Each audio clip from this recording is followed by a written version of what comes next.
ونصلي على رسوله الكريم أما بعد। সকল মানুষেরই কেমন যেন এমন ধারণা যে আমি আরো অনেকদিন বাঁচবো, অমুক মারা যায় তমুক মারা যায়। নিজের মধ্যে এমন ধারণা যে আরো সময় আছে। তো সময় আছে কি নাই সেটা তো আমাদের জানা নাই। হঠাৎ হঠাৎ মানুষ চলে যায়, হঠাৎ হঠাৎ। যে যায় তাকে আর কে স্মরণ করে? আগে এমন হইতো যে একজন মানুষ মারা গেলে অনেক দিন তার কথা মানুষ আলোচনা করত, যে রে অমুকের ভাই, বাবা, ছেলে ভালো মানুষ ছিল, আমাদের সাথে উঠা বসা ছিল, হঠাৎ করে চলে গেল। এরকম একটা আলোচনা থাকতো। কিন্তু এখন আজকে মারা গেলে কালকে মানুষ ব্যস্ত হয়ে যায়। এক দুই দিন তিন দিন পরে আর তার কথা কেউ মনে রাখতে পারে না। আমার বেলায় তাই হবে, আমার আপনার বেলায় তাই হবে। মাটির নিচে পড়ে থাকবো, আর এই ছেলে মেয়ে যা রেখে গেলাম, টাকা পয়সা যা রেখে গেলাম, এগুলা ভাগাভাগি। এক এক টুকরা গোশতকে যদি 4-5টা কাকের দিকে নিক্ষেপ করা হয়, তো কাকে কি করে? এটা এসে কামড় মারে, সেইটা এসে কামড় মারে, এটা জোর খেলায়, সেটা জোর খেলায়। বা এক টুকরা গোশত যদি 2-3টা কুকুরের নিকট দেওয়া হয়, তো কুকুর গোশতের মধ্যেও কামড় দেয়, কুকুরের গায়ে কামড় মারে, মারামারি। আমার আপনার রেখে যাওয়া সম্পদ নিয়ে এটাই হবে। যে ছেলের শক্তি বেশি সে বেশি নিয়ে যাবে, কিন্তু নিজের জন্য কি হলো, কি করলাম? যে নিজের সন্তানকে দিন শিখে নেয়, তার চেয়ে বড় ভুলের উপরে আর কেউ নাই। সে সকল ভুলের ঊর্ধ্বে যে তার সন্তানদেরকে দিন শিখে নেয়। এই সন্তানরা মা বাবার নামটাও নেওয়ার সুযোগ পাবে না। বছরে একবার মৃত্যুবার্ষিকী, তাও বৈধ পন্থায় না, সুন্নত তরিকা নাই। আল্লাহ পাক আমাদেরকে সহি বুঝ দান করেন। আমার ভাইরা, গুনাহমুক্ত থাকা, আলেম ওলামার সোহবতে যাওয়া। কেউ যদি 1 মিনিটও এসির রুমে বসে, এসির রুম, তার ফায়দা হবে কি না? হবে। আর যদি 1 ঘন্টা থাকে এসির রুমে, ফায়দা তো আরো বেশি।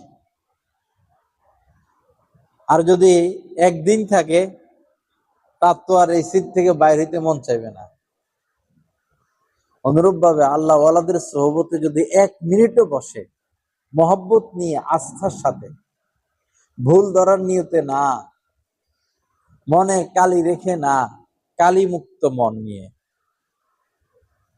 আল্লাহ ওয়ালাদের সোহবতে 1 মিনিটও বসে, আল্লাহর কসম অবশ্যই সে ফায়দা পাবে, অবশ্যই ফায়দা পাবে। 1 মিনিটও যদি বসে।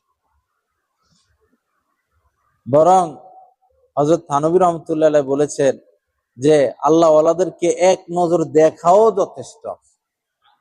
আল্লাহ ওয়ালাদেরকে 1 নজর দেখাও যথেষ্ট। দলিল কি? আল্লাহ রাসূলের জামানায় যে লোক ঈমানের সাথে আল্লাহ রাসূলকে একবার দেখছে 10 সেকেন্ড, সে সাহাবী কিনা? সাহাবী। তার ক্ষেত্রে কোরআনের আয়াত রাদিয়াল্লাহু আনহুম, আল্লাহ পাক একবার যে রাসূলকে দেখছে ঈমান সহ, তার উপরও সন্তুষ্ট হয়ে গেছে। সে নিশ্চিত জান্নাতি। রাসূলের কোন সাহাবী জাহান্নামে যায়নি, যাবে না। রাসূলের সকল সাহাবী সিদ্দিক। এভাবে যারা আল্লাহ ওয়ালা, হক্কানে আল্লাহ ওয়ালাদের সাথে ওতপ্রোতভাবে লেগে থাকবে সাদা দিল নিয়ে, তারাও কেউ মাহরুম হবে না, কেউ বঞ্চিত হবে না। হুমুল জুলাসা লা ইয়াশকা বিহিম জালিসুহুম, বুখারী শরীফের হাদিস। আল্লাহ ওয়ালারা এমন, তাদের সাথে যারা লেগে থাকবে তারা কেউ মাহরুম হবে না, কেউ বঞ্চিত হবে না। দুনিয়ার হাইসিয়তে দেখেন, আপনি কোনো আল্লাহওয়ালার সাথে গেলেন, আল্লাহওয়ালার প্লেটে দেশি মুরগি দিল, আর আপনার প্লেটে কি যাত্রাতে ডাউল দিয়ে দিবে? এরকম করবে? দুনিয়ার হাইসিয়তেও যারা আল্লাহওয়ালাদের সাথে উঠা বসা করে, এদের ব্যবসা বাড়ে, হ্যাঁ, এদের সম্মান বাড়ে, এদের ইজ্জত বাড়ে, এদের চেহারা সুন্দর হয়, রুচিশীল হয়, দুনিয়া ভোগ করার তৌফিক হয়। দুনিয়াদাররা তো দুনিয়া কামায়, ভোগ করতে পারে না। এক পুরুষে গড়ে ধন, আরেক পুরুষে খায়, আরেক পুরুষ আইসে দেখে খাওয়ার কিছু নাই। বাবা কত কষ্ট করে সম্পদ কামায়, খাইতে পারে না, খরচ করতে পারে না। ছেলে আইসা একবারই ইচ্ছা মতো খরচ, নাতিপুতি আইসা দেখে হায় রে, সব শেষ। কিন্তু আল্লাহওয়ালাদের সাথে যারা উঠা বসা করে, এরা দুনিয়াটাও পায়, দুনিয়ার স্বাদ পায়, মজা পায়, দুনিয়াটা উপভোগ করতে পারে। আল্লাহওয়ালাদের সাথে উঠা বসা করলে চেহারা সুন্দর হয়, সম্মানিত হয়, চেহারা নূর আসে, সব কাজে কর্মে বরকত আসে। আর দেখবেন যারা আল্লাহওয়ালাদের বিদ্বেষী, সমালোচনা করে, এদের জীবনে কোনো বরকত নাই, এদের কোনো সম্মান নাই, এদের ঘরে আগুন, এদের ঘরে আগুন জ্বলতেছে। যারা ফিতনা করে, ফিতনা লাগায়, ফিতনা বিস্তার করে, আল ফিতনা তো আসাদ্দু মিনাল কতল, নবীজি আল্লাহ পাক বলেছেন, ফিতনা করা এটা মানুষ হত্যার চেয়ে মারাত্মক, মানুষ হত্যার চেয়ে ফিতনা করা মারাত্মক। আর এটা থাকবেই, ফিতনাবাজ থাকবেই। আলেম ওলামাদের সমালোচনা করবে, এর কাছে এর বিরুদ্ধে লাগাবে, এর কাছে এর বিরুদ্ধে লাগাবে। কিছু মানুষ কোনো আল্লাহওয়ালার কাছে যায়, কিছু মানুষের কাছে এটা ভালো লাগবে না, আয়েশা বলবে উনি তো এটা বলে, উনি তো এটা করে, উনার মধ্যে এই দোষ, উনার মধ্যে এই দোষ। ভাই, মানুষ কি দোষের ঊর্ধ্বে? এমন কোন মানুষ আছে দোষের ঊর্ধ্বে? দোষ তো গোপন রাখা নিয়ম, দোষ তো গোপন রাখা নিয়ম। তিনি কি কবিরা গুনায় লিপ্ত কিনা সেটা দেখতে হবে, তিনি সুদ খান কিনা, ঘুষ খান কিনা সেটা দেখতে হবে, তিনি নামাজ ছেড়ে দেন কিনা সেটা দেখতে হবে। নামাজ ছেড়ে দিলে তো সে আল্লাহওয়ালা না, গীবত করলে সে আল্লাহওয়ালা না, কুদৃষ্টি করলে আল্লাহওয়ালা না। হ্যাঁ, যদি কখনো তাদের দ্বারা ভুল হয়, তারা আবার তওবা করে নেয়, সাথে সাথে তওবা করে নেয়। ফিতনা সৃষ্টি না করা এবং ফিতনাবাজদের সাথে কথা না বলা, তাদের সাথে এক সেকেন্ডের জন্য না বসা, তাদের একটা কথাও না শোনা আপনার ঈমান কেড়ে নিয়ে যাবে।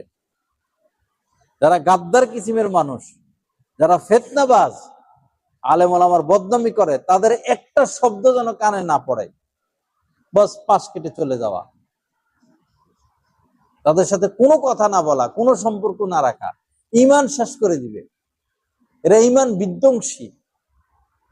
এরকম থাকবেই, খসর খসর খসর খসর, পিছনে পিছনে সমস্যা সৃষ্টি করার লোক ছিল, আছে, থাকবে, তাদের সাথে মিশা যাবে না। এটা ফিতনাবাজ। আল্লাহ পাক সহিহ বুঝ দান করেন, আল্লাহ হেদায়েত নসিব করেন, আল্লাহ ওয়ালাদের সাথে লেগে থাকার তৌফিক দান করেন। ইসলাহে কামেল আল্লাহ আমাদের সবাইকে নসিব করে দেন।